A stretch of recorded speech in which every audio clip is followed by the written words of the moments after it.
ओम तव कथामृतं तप्तजीवनं कविभिरीडितं कल्मषापहं श्रवणमंगलं श्रीमदाततं भुवि गृह्णन्ति ये भूरिदा जनाः।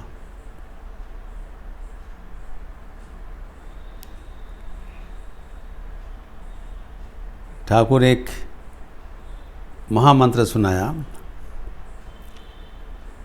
चैतन्य लाभ नहीं होने से चैतन्य को जाना नहीं जाता है।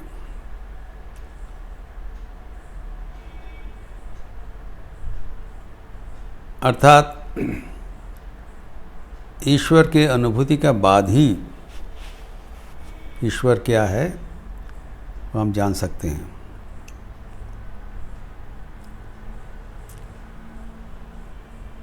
ये सब ठाकुर अपना जीवन का गंभीर अनुभूति के बाद खुलासा बता रहे हैं।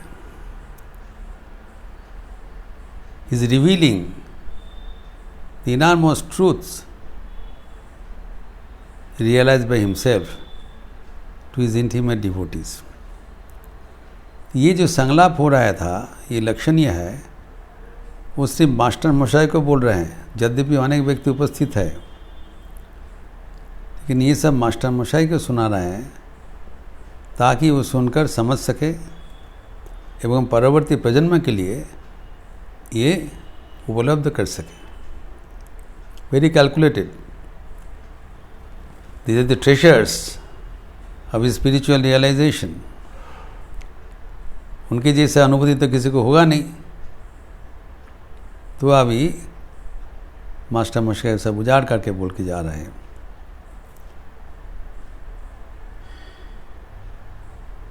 तो अर्थात हम जो ईश्वर को जानने के प्रचेष्टा करते हैं वो ठीक है, लेकिन अल्टीमेटली जान लेना बहुत ज़रूरी है कि ईश्वर को उपलब्धि करना ही ईश्वर के संपूर्ण रूप से जानने का प्रक्रिया है। ब्रह्मविद ब्रह्मैव भवति। ब्रह्म को जानना मतलब ब्रह्म बन जाना। Religion is being and becoming. रूपांतरण, there will be total transformation। जब तक वो सेल्फ अवेयरनेस नहीं होगा तब तक हम ईश्वर को जान नहीं पाएंगे। अभी एक अद्भुत बात बोल रहे हैं मास्टर महेश को। फिर देखो, अभी देख रहा हूँ, देखो এখন দেখছি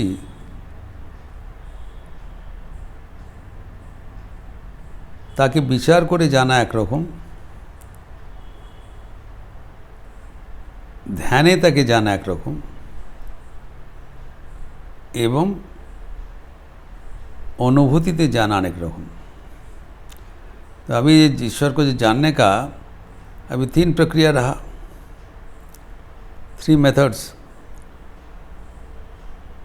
हम पहले तो विचार के साथ हम लोग आगे बढ़ने चाहते हैं, थियोरेटिकल नॉलेज। तो ये नहीं है उससे हमारा ईश्वर का संपर्क में कुछ धारणा नहीं हुआ। एक प्रकार का ईश्वर को जानना हमें मिलेगा। जब तक अनुभूति नहीं हो रहा है तब तक कम से कम शास्त्र पढ़ के, विचार करके, सुनकर, गुरुमुख से सुनकर कुछ तो आइडिया हमारे प्राप्त होगा, कुछ जान लेंगे। एक प्रकार का जानना हुआ है।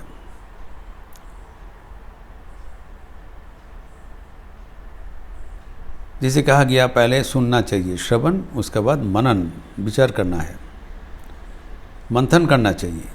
जो हम सुना है उसको विचार करके तब क्लियर ही होगा। पहले सुनना चाहिए, उसके बाद में विचार से, बुद्धि से, उसका मंथन करने से और एक निर्यास मिलेगा, अर्थ मिलेगा। तो कहते हैं उनको विचार करके जानने का एक प्रक्रिया होता है। फिर उसके आगे वो ध्यान में भी उसको कुछ रूप मिलता है, वो भी एक प्रकार का अनुभूति है। तो और एक प्रकार का है, तो क्या है कि जो हम ईश्वर को धारणा करते हैं विचार से, वो धारणा जब मन में हम लाते हैं तब वो ध्यान में रूपांतरित हो जाता है। हम जानते हैं कि अष्टांग योग मार्ग में 8 स्टेप्स है, 8 स्टेप्स है। यम नियम आसन प्राणायाम प्राथमिक स्टेप है। उसका बाद प्रत्याहार, धारणा, ध्यान, समाधि, बाकी 4। तो मन को जो अनात्मा वस्तु है उससे समेट कर, by collecting the mind from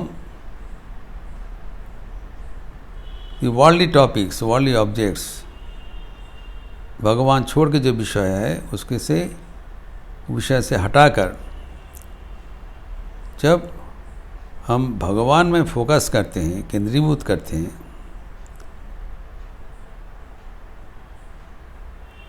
तो उसको धारण कहलाता है।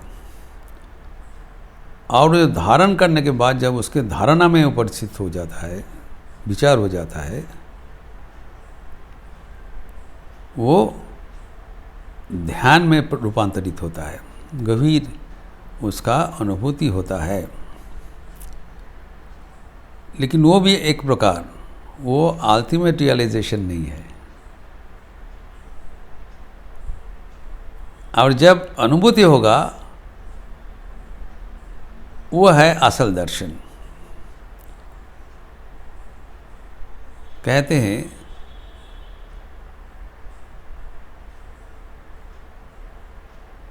कि जब माचिस है, मैच बॉक्स है, देशलाई, जब हम पीसते हैं, घसते हैं, वो नहीं स्ट्राइक द मैच बॉक्स, कभी कभी स्पार्क होता है,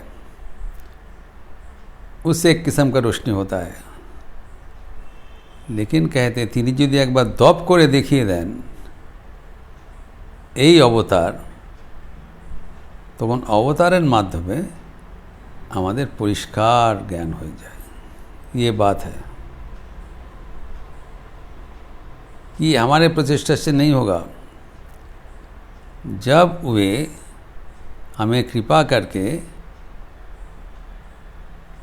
उनको आवरण उन्मोचित करेंगे, तब उनके जो अवतार है उनके माध्यम से मानुष रूपी उनका प्रकाश है, हमको सब कुछ साफ हो जाएगा।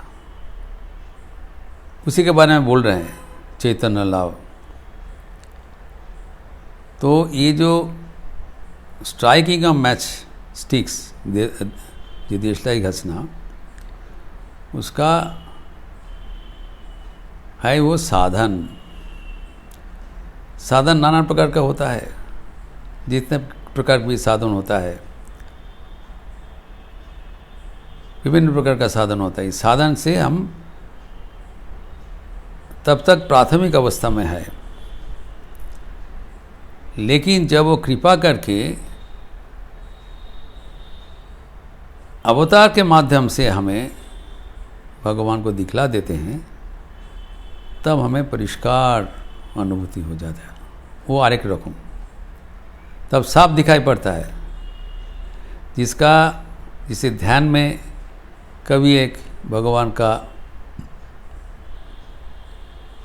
किसको दिखाई पड़ा है, एक उनका मुखमंडल दिखाई पड़ा, हमारा कल्पना गंभीर हो गया, मुखमंडल दिखाई, लेकिन वो वस्तुलाभ नहीं है।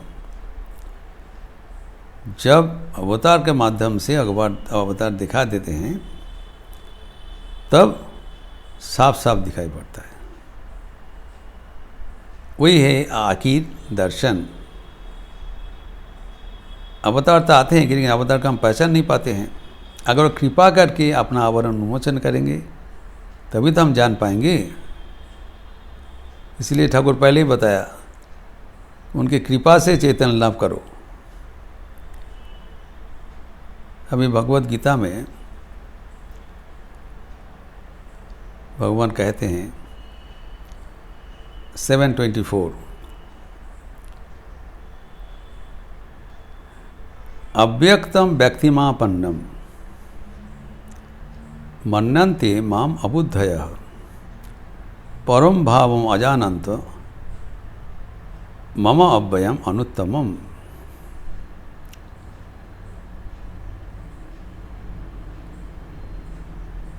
मेरा जो असलियत स्वरूप है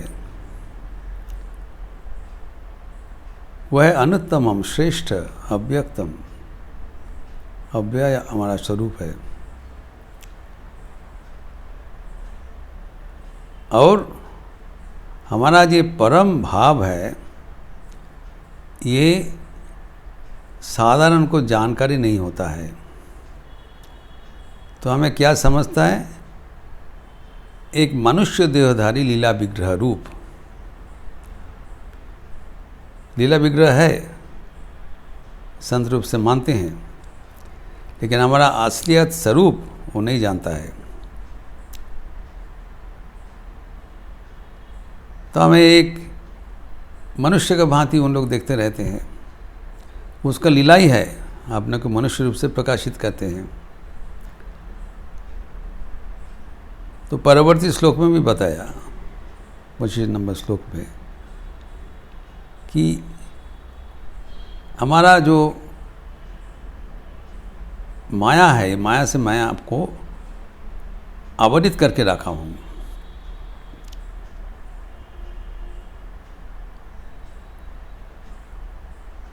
अवजानन्ति माम मूढ़ा मानुषीम तनुमाश्रितः। जो मूढ़गण, जो अविवेकी गण है, वह हमको एक समझते मैं एक मनुष्य शरीर मात्र हूँ, मनुष्य मात्र हूँ, मनुष्य के जैसे दिखाई पड़ रहा है। लेकिन हमारा जो रियल डायमेंशन है,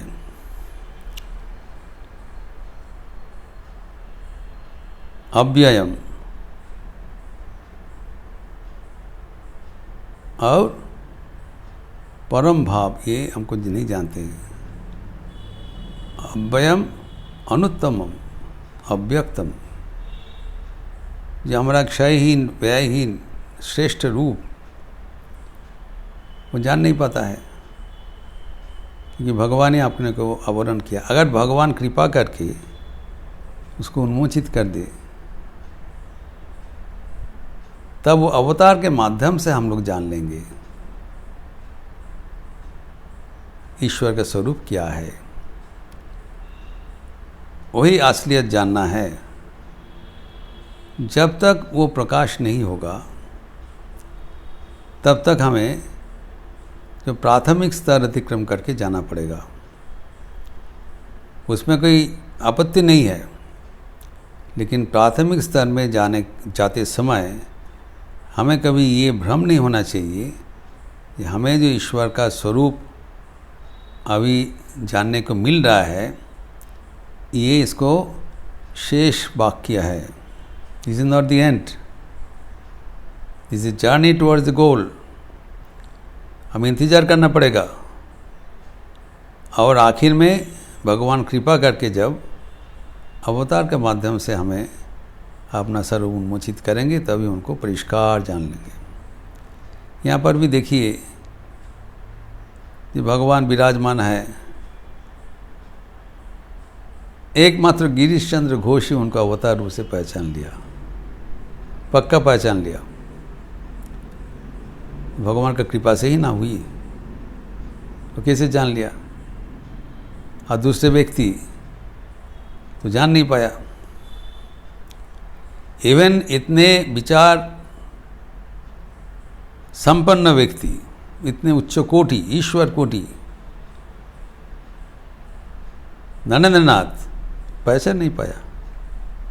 आखिर में कहते हैं अगर ये अवतार होगा तो कबूल करें, मैं राम हूँ, मैं कृष्ण हूँ, कबूल करें। ठाकुर ने साथ साथ कबूल किया, व्यक्त किया। अभी भी तेरा संदेह है, क्योंकि आपका अपना उन्मोचन नहीं किया। जब देहांत हो गया तब भी नरेंद्रनाथ जान नहीं पाया वो कौन थे। फिर पौहारी का बाबा के पास चले गए दीक्षा लेने के लिए। ये साधारण का जो लीला के माध्यम से जाना, वो प्रकाश किया। जब ईश्वर को जानना इतना सहज बात नहीं है। फिर आखिर में उनको पता चल गया, तब उनको घोषणा करना, अवतार वरिष्ठ है रामकृष्ण है तेने माँ। अभी पहचान लिया, अब समझ गया, सोचा समझा देखा वाला, तू जैसा कोई न ढूंढ निकाला। तभी ठाकुर कहते हैं ये भगवान का कृपा लब्ध है। भगवान कृपा करके बोलेंगे तभी हम उसको जान पाएंगे। इसलिए कृपा के लिए इंतजार करना बहुत ज़रूरी है। अभी जब तक वो कृपा नहीं मिलता है तब तक भी भगवान के बारे में हम लोग जो जानते हैं वो भी एक रूप जानना है, वो भी आदरणीय है। तो प्रयास भी करना चाहिए, भगवान के जानने का प्रचेष्टा होना चाहिए। और उसके बाद जो 3 प्रक्रिया है, पहले श्रवण सुनना है, फिर मनन विचार करना, फिर निधिध्यासना। तो श्रवण करके भगवान के बारे में सुनना एवं मनन करके उसके बारे में जानना, एक प्रकार का जाना हुआ।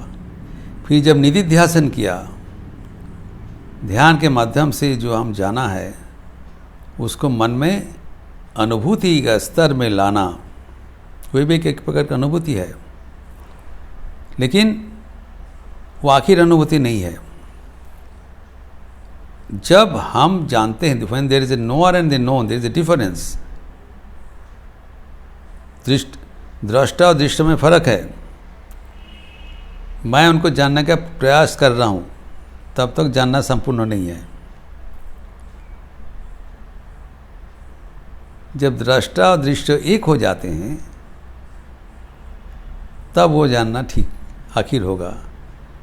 तब वो लेके फ्लैश भगवान हमको जाना देता है, दब करके। वो जैसे देशलाई हम घसते हैं, फिर अगर वो दिखा देते हैं तब सब कुछ परिष्कार दिखाई पड़ता है। तो तब तक वो ध्यान में जो हम उसका अनुभूति लेते हैं वो ट्रांकेटेड व्यू है, उसमें भी आनंद है, उसमें भी कुछ जानकारी है, लेकिन हमें समझना चाहिए जो वस्तु लाभ नहीं हुआ। जब वस्तु लाभ होगा तब क्लियर कंसेप्शन होगा, परिष्कार। वो भगवान का कृपा सापेक्ष है। और वो तब क्या करेंगे, अवतार को पहचान देंगे। पहले जैसे बताया, परम भाव मजानंत माम अव्यय तुम नहीं जाना,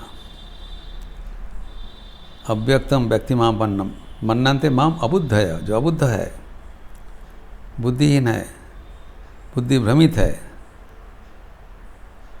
क्योंकि हमारा माया से हम आवृत है, देख नहीं पाते हैं। लेकिन जब प्रार्थना करेंगे, जब आपको माया का जो अब यह है आवरण है वो हटा दीजिए, तब भगवान कृपा करके हटा देंगे। जो प्रार्थना करेंगे, शरण ले लेगा, तब उसको कर देंगे। इसीलिए कहा गया है भगवान का कृपा हमारे साधन जीवन में इतने ज़रूरत है, उनका कृपा भिन्न नहीं होगा। एवं जब तक वो अवतार को पहचानना नहीं देगी, पहचानेगी नहीं, तब तक हमारा आखिर अनुभूति नहीं होने वाला है।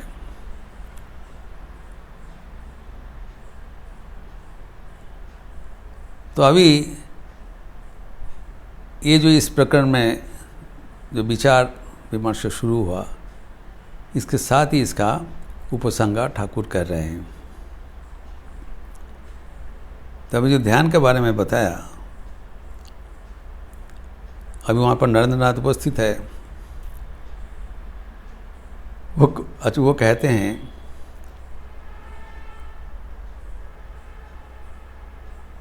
कोई काली ध्यान 3 दिन कोल्लम खिंची तो होलो ना, परिष्कार बात है। 3 दिन हम काली का ध्यान करने का प्रयास किया, कोई कुछ दर्शन आदि नहीं मिला। इसके बारे में ठाकुर व्याख्यान कर रहे हैं, काली क्या है एवं उसे ध्यान में क्या मिलेगा।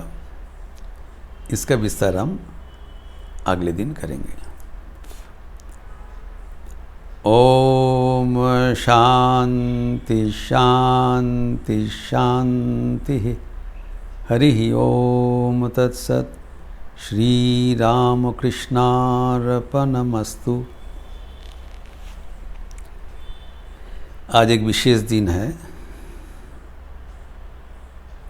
स्वामी अभेदानंद जी का जयंती।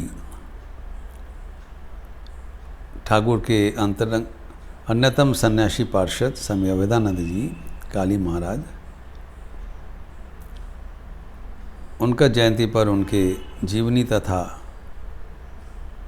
वाणी पर चर्चा होगी आज शाम को संध्यारती के उपरांत। ये उल्लेख करना आवश्यक है कि स्वामी अभेदानंद जी का एक अनूठा जीवन है। श्री रामकृष्ण लीला प्रसंग में, लीला कथा में, लीला प्रसंग में भी अभेदानंद जी का विवरण है, विशद विवरण है। और अभेदानंद जी का जो योगदान था वो सबके लिए बहुत ही मार्मिक है। एक अत्यंत उच्च कोटि का साधक कैसे ठाकुर का संस्पर्श में आए थे और कैसे उनका जीवन का रूपांतर हुआ था।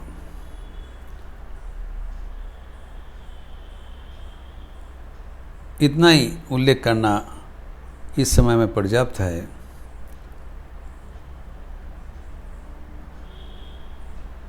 कि जन्म समय में उनका पद्मासन में एक ध्यान मूर्ति से वो आविर्भाव हुआ था,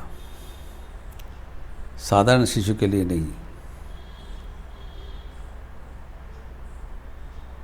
एक ध्यान का आसन में एक शिशु का पैदाइश हुआ था।